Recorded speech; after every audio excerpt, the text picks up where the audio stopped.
Okay, I'm Don Cravens, senior, and of course I am, well, not of course, I'm the mayor of Opelousas, which is the Zydeco capital of the world, as designated by the state of Louisiana, of course, and by me.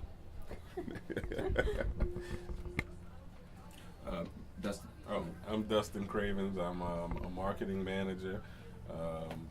Also one of the organizers for Zydeco Extravaganza, which is coming up next weekend.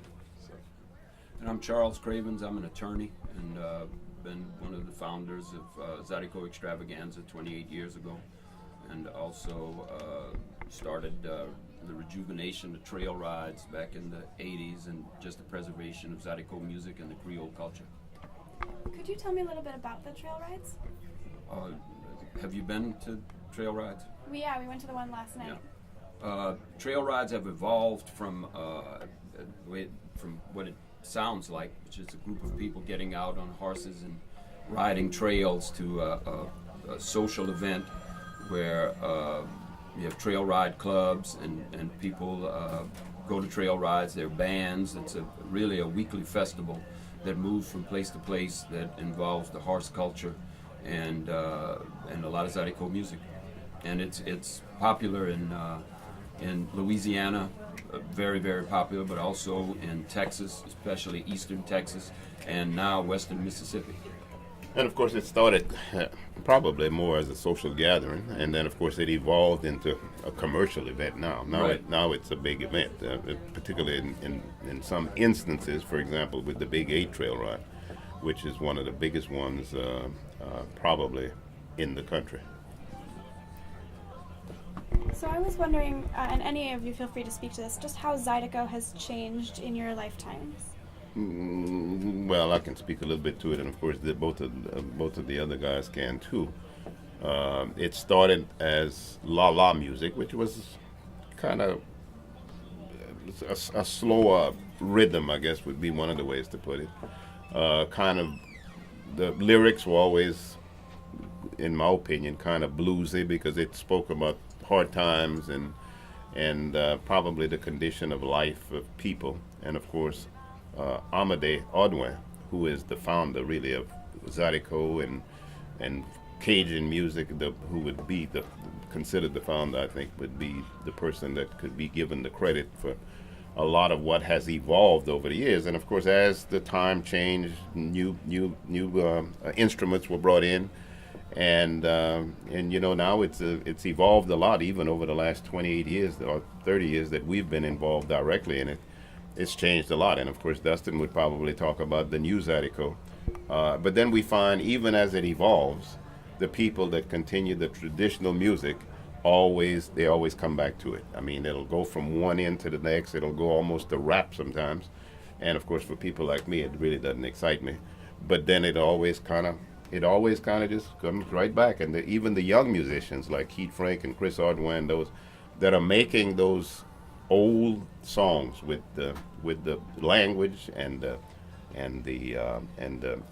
rhythm of yesterday, kind of managed to keep that following, or Buckwheat, or those guys. And it seems like, especially now, there's been a resurgence of more traditional Zydeco music after the early 2000s, where they went to a lot of hip hop, and now it's going back to more traditional type sound.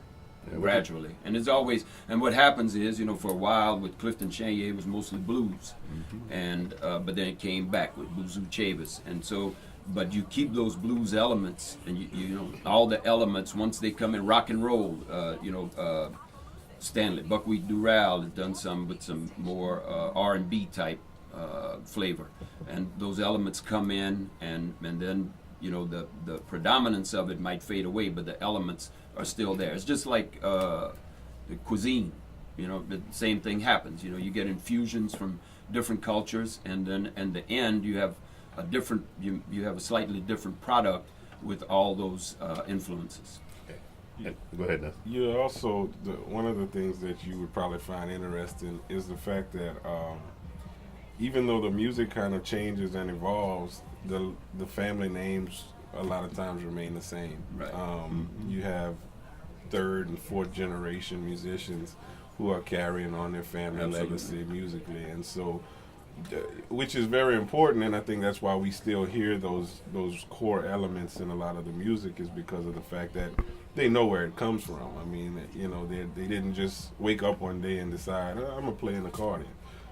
You know, their grandfather played, and you know, their dad and their sisters in some instances, and so, you know, it's just to me, it's a very unique and beautiful thing in that regard, because of the fact that it's passed down generation after generation, and while the music does change, you know, we're all still here, you know, and I'm a testament to that, or proof of that.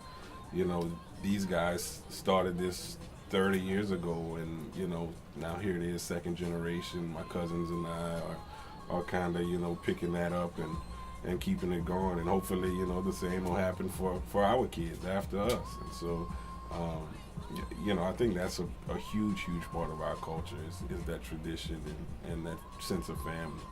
And you're right. But you can't talk about Zydeco and Creole unless you talk about the cooking and the food. I mean, it's just all together. I mean, you know, the guy who's playing that accordion knows how to make a good gumbo. Probably, it's not we know how to make it, He's eaten one before. He's eaten a few. I mean, and it's just, this is the unique.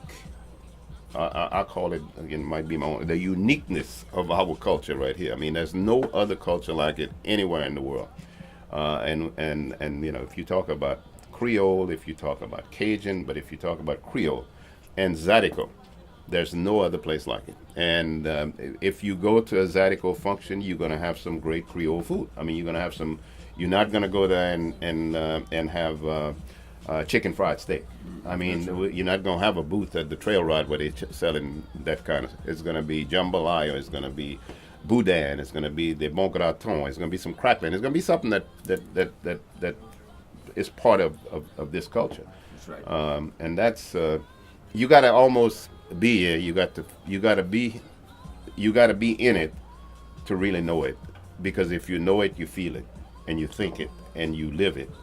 And there's no way you'll sit down with a good Zydeco song playing that you're not going to tap your feet. Doesn't matter if you can dance. I never could learn how to dance, but you will. That's true. And that's true. But that's true. But that's okay. But when it comes to the heart and soul of the music and the culture, I've just tried to embody that, because that's my life. I mean, it's just part of living. It's never too hot to eat gumbo in Southwest Louisiana. As a matter of fact, I cooked a big pot last night. I'm going to eat some more when I get home. I mean, that's just the way it is. So, the other question I have is the industry. In terms of the industry, how have you seen that change and develop? not what it should be. Yeah, the Zydeco music industry has never become what I think it could have become. And I think a lot of that might have something to do with the independent nature of people. If people could get together and work together, the various groups, I think they could do a lot better.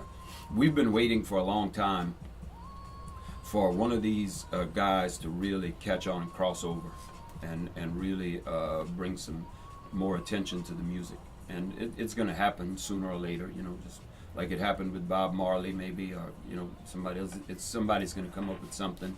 The closest thing that we've had to that was Tutu, Rockin' Sydney, years ago. We've talked about Zydeco Extravaganza today. It's coming up next week. Rockin' Sydney played Zydeco Extravaganza when he was living, as have all of the Zydeco greats who were alive during the last 30 years. They've all been there. But the industry,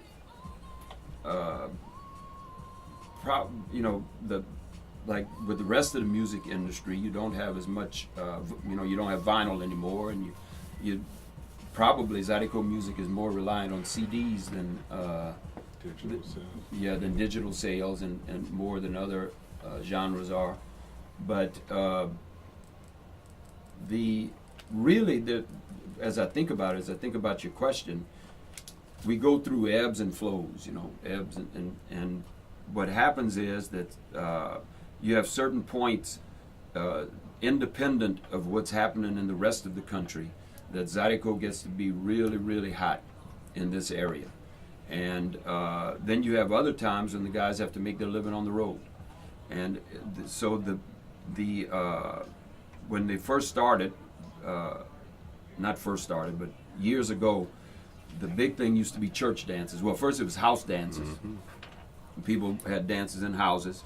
Then it was church dances, and then there were major Zydeco clubs.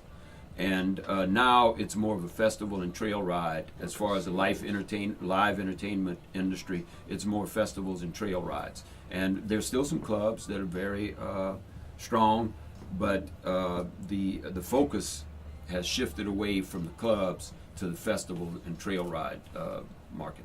And the other side of that, which get kind of clouded, is the fact that if you could measure, it's a huge industry that you can't really individually measure. If you look at tourism in Louisiana, which is probably maybe the biggest business in this state, Zydeco is a huge part of that draw.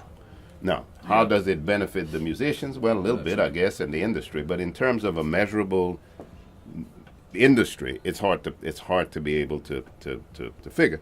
But in terms of tourism, and I think we had something like 14 million tourists that came in Louisiana last year. Yeah. Unbelievable. And that's a huge part. It's probably the number one and number two industry in the state. Yeah. So it is a big industry here. Not nearly as recognized and given credit That's correct. that it deserves. Right. It doesn't get the credit it No. deserves, because a big part of that draw is Zydeco music. No doubt about it. That's. I mean, you Yeah. when you watch a movie, You're gonna, you might have buckwheat in the background. You watch the Super Bowl. I mean, anyway. Look at the Grammy winners, and that's something that I think is going to change the face of Zydeco. Terrence Seymour, 2-time Grammy winner. That's pretty significant. Comes from Mallet. Rockin' Sydney. Queen Ida, though she doesn't live here, her roots are here.